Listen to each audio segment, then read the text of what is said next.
bismillahi raxmaani raxiim assalaamu calaykum daawadayaal shabakada wararka dhexalgal t v ayaa toos noogu daawanaysaan kusoo dhawaada barnaamij wareedkeenna haddii allaha awood lihi laga helo qodobada aad ku daawan doontaan waxaa qayb ku noqon doono dagaal lagu hoobtay oo u dhexeeya beelo soomaaliyeed oo walaalaha ayaa ka dhacaya meel aan sidaas kaga fogeyn degmada ceelbuur ee gobolka galgaduud ee bartamaha dalka haddaba yaa hurinaya dagaalkaas khasaaraha maanta dhacay intee buu la egyahay wararkii ugu dambeeyey ee gobolada dhexe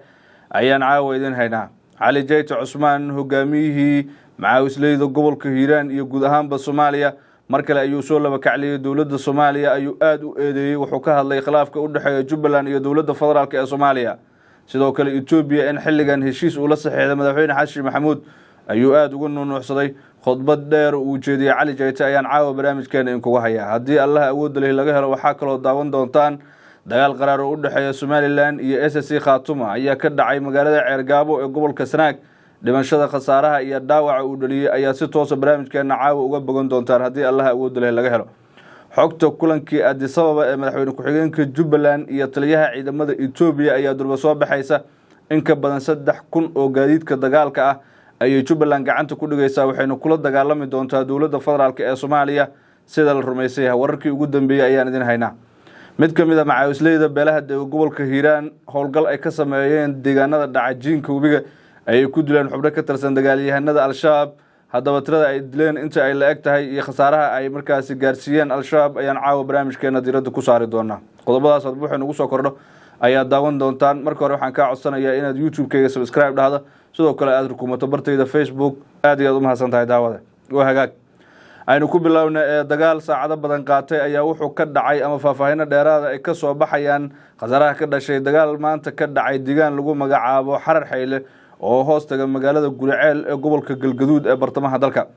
dagaalkan ayaa waxa uu ka qarxay inta u dhexeysa waxa uu u dhexeeya laba maleeshiya beelood oo kasoo kala jeeda degmooyinka ceelbuur iyo guriceel ee gobolka galgaduud ee bartamaha soomaaliya ila wareeda dadka deegaanka ayaa inoo sheegay in dagaalkan ay ku dhinteen ugu yaraan 9 ruux tiro intaasi ka badanna uu dhaawac lu soo gaaray xaaladda deegaanka ayaa weli ah mid aada u kacsan waxaana la isku hor fadhiyaa halkii lagu dagaalamay iyada oo caawa xiisad colaadeed halkaasi ay ka taagan tahay sidoo kale maleeshiyada ayaa weli isku hub urursanaysa iyaga oo dhinacyadu ay kala helayaan gurmadyo ciidan oo gaaraya sida ila wareedyo kala duwan oo madax bannaan ay u xaqiijiyeen shabakada wararka ee dhexalgal t v dhanka kale ma jiro ilaa iyo hadda wax warar oo ka soo baxay maamulka galmudug oo ku aadan dagaalkan dadka walaalaha ah ee dhiigooda markaasi daadinaya micno daradana ku daadinaya gobolada dhexe ee dalka weli waxaa ka socda dagaalo lagu hoobtay kuwa oo la xiriira aanooyinka qabiilka iyadoo oo meelaha ugu badan ee hadda dagaalada ay ka dhacayaan ay yihiin gobolada mudug iyo galgaduud oo la isku yidhaahda maamulka galmudug markii laga reebo waqooyiga mudug oo ay ka arrimiso puntland dagaalkaasi 9 qof ay ku geeriyootay ilaa ay hadda ma jirto cid ka hadashay mana jirto cid loo soo qabtay iyo sidoo kale cidda ka dambeysa oo ilaa ay hadda tallaabo adag laga qaaday maaha markii ugu horreysay ee tan oo kale ay dhacdo waxaana ku soo laablaabtay maamulka galmudug dagaalada noocan oo kale ah dhinaca kalena daawadayaal guddoomiyihii hore ee gobolka hiiraan cali jayte cusmaan sidoo kalena ahaa mar ama madaxweynaha soomaaliya uu magacaabay ninka ugu sarreeya macaawisleyda soomaaliya ayaa shir jaraa'id uu qabtay wuxuu si adag uga hadlay xaaladihii ugu dambeeyey ee dalka cali jayte ayaa ka horyimid tallaabada dhowaan ay qaaday dowladda dhexe ay ciidamada ku geysay deegaanada maamul goboleedka jubbaland isaga oo wax laga xumaaday iyo qorshe xumo ku tilmaamay tallaabadaasi ay qaaday dowladda cali jayte cusmaan wuxuu sheegay in ciidamada uu hogaaminayo ee macaawisleyda ay garab ka waayeen dowladda isla markaana hubkii ay ku dagaalamayeen ay iyagu soo iibsadeen taa badelkeedana dowladda ciidamo ay geysay jiho kale oo ammaan ah sida uu hadalka u dhigay inay la dagaalamaan dad masaakiina oo qoryo kala baxeen geelooda kuna dagaalamaya waxaan ka xumahay in dowladdu ay geysay ciidamo ayuu yidhi hogaamiye cali jayte sidoo kale wuxuu fariin u diray dalalka taageera soomaaliya ee kana taageera dagaalka ka dhanka al-shabaab isagoo uu baaqay in gudaha ay ka waayeen wax walba islamarkaana dibadda markaasi hiilo ka dalbaday dowladda iyo saaxiibadeeda caalamka gacanta ka siiya dhinaca hubka waxaan ka dalbanaynaa inay nala soo gaaraan gurmad ayuu yidhi si kastaba cali jayte ayaa lagu xusuustaa inuu aada ula dagaalamay dhaqdhaqaaqa hubaysan ee al-shabaab isagoo oo sidoo kale lagu xusuusto inuu ahaa mid ka mid a raggii wadnaha jiray kooxda isagoo oo kala wareegay deegaanada ugu badan ee maamulka hirshabeelle sanadii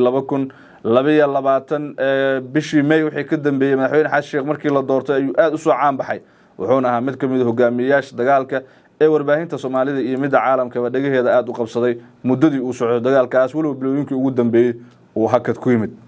madaxweyne ku-xigeenka Jubbaland Maxamuud Sayid Aadan oo ku sugan magaalada Addis ee caasimadda Itoobiya wuxuu kulan la qaatay taliyaha guud ee ciidamada Itoobiya General Burhan Jula wuxuuna kala hadlay sidii Itoobiya ay ugu heli lahaayeen garab siyaasadeed iyo sidoo kale mid ciidan intuba. wuxuu sheegay in askar aad u badan uu helayo Maxamuud Sayid Aadan sidoo kalena la siinayo hub iyo gaadiid dagaal. Itoobiya faragelinta Soomaaliya ay ku hayso ayay taasi qayb ka tahay sida la rumaysan yahay. dowladda Soomaaliya iyo dowladda Itoobiya ayaa heshiis waxay ku kala saxiixdeen magaalada Ankara ee caasimadda waddanka Turkiga. heshiiskaas ayaana u muuqda mid afka baarkiisa aan dhaafsiisnayn maadaama Itoobiya wali ay wado faragelintii oo ay gudaha Soomaaliya ka dagaalamayso. in ka badan 6,000 oo askari oo sifo sharci darro ah ku soo galay Soomaaliya ayaa ku sugan gudaha waddanka iyadoo oo ilaa hadda aan wax laga qaban. dhinaca kalena daawadayaal wararka naga soo gaarayo gobolka Hiiraan waxay sheegayaan in ciidamada dowladda federaalka Soomaaliya iyo kuwa macaawisleyda deegaankaas ay howlgal ka sameeyeen dhinaca galbeed ee gobolka Hiiraan iyo deegaano kale oo dhaca jiinka webiga.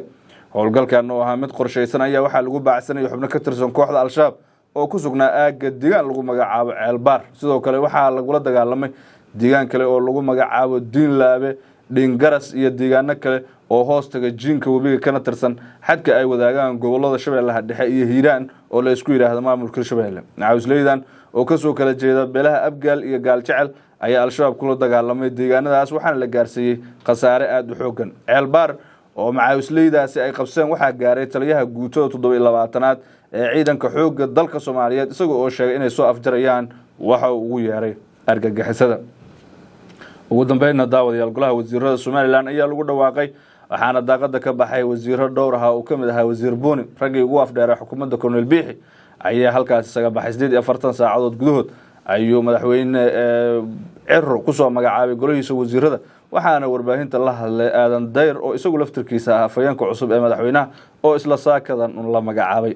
wasiirada la magacaabay ayaa badankood waxay ka yimideen xisbiga wadani ee ku guuleysay doorashadii dhawaan dhacday kana dhacday magaalada Hargeysa ee caasimadda Somaliland loogana adkaaday taliskii Muuse Biixi. golahaas wasiirada waxaa ka mid ah Mudane Cabdalla Maxamed Carab Sandheere wasiirka amniga gudaha Jamhuuriyadda Somaliland ayaa loo magacaabay. Mudane Xasan Axmed Ducaale Macalin isaguna waxaa loo magacaabay wasiirka wasaaradda dowladda hoose iyo horumarinta magaalooyinka Jamhuuriyadda Somaliland ayaa lagu yiri. Mudane Yunis Axmed Yunis Maxamuud wasiirka waxaa loo magacaabay wasaaradda cadaaladda ee Jamhuuriyadda Somaliland. Mudane Cabdilaahi Xasan Aadan Cawaale wasiirka wasaaradda maaliyadda iyo horumarinta dhaqaalaha Jamhuuriyadda Somaliland ayaa loo magacaabay. wasiirka shanaad ee xukuumadda waxaa laga dhigay Cabdiraxmaan Daahir Aadan Bakaal wasiirka wasaaradda arrimaha dibadda iyo iskaashiga caalamiga ee Jamhuuriyadda Somaliland ayaa loo magacaabay. Dr. Xuseen Bashiir Xirsi oo loo yaqaan Wahan ayaa loo magacaabay wasiirka wasaaradda horumarinta ee caafimaadka Somaliland. sidoo kale Mudane Xuseen Axmed Caydiid Warsame wasiirka wasaaradda howlaha guud dhulka iyo guryeynta Jamhuuriyadda Somaliland. Mudane Khadar Xuseen Cabdi oo loo yaqaan Looge wasiirka wasaaradda madaxtooyada ee Jamhuuriyadda Somaliland ayaa loo magacaabay. Mudane Cali Jaamac Faarax oo loo yaqaan Buureed wasiirka wasaaradda kalluumeysiga ee kheyraadka badda ee Jamhuuriyadda Somaliland. wasiirka tobnaad ee xukuumadda Somaliland ayaa laga dhigay Maxamed Yuusuf Cali oo loo yaqaan Ilka Case. wasiirka gaashaandhigga iyo difaaca Jamhuuriyadda Somaliland ayaa dabcan loo magacaabay. Injineer Axmed Jaamac Barre Roble wasiirka wasaaradda tamarta iyo macdanta Jamhuuriyadda Somaliland. Marwa Kaltuum Maxamed aan idhaahdo Marwa Kaltuum Sheekh Xasan Cabdi Madar wasiirka wasaaradda qorsheynta iyo horumarinta qaranka Jamhuuriyadda Somaliland. wasiiradan oo gaaraya ilaa iyo 25 wasaaradood ayuuna magacaabay waxaana saxiixay madaxweynaha Jamhuuriyadda Somaliland Cabdiraxmaan Cabdilaahi Cirro oo isagu dhawaan ku guuleystay doorashadii ka dhacday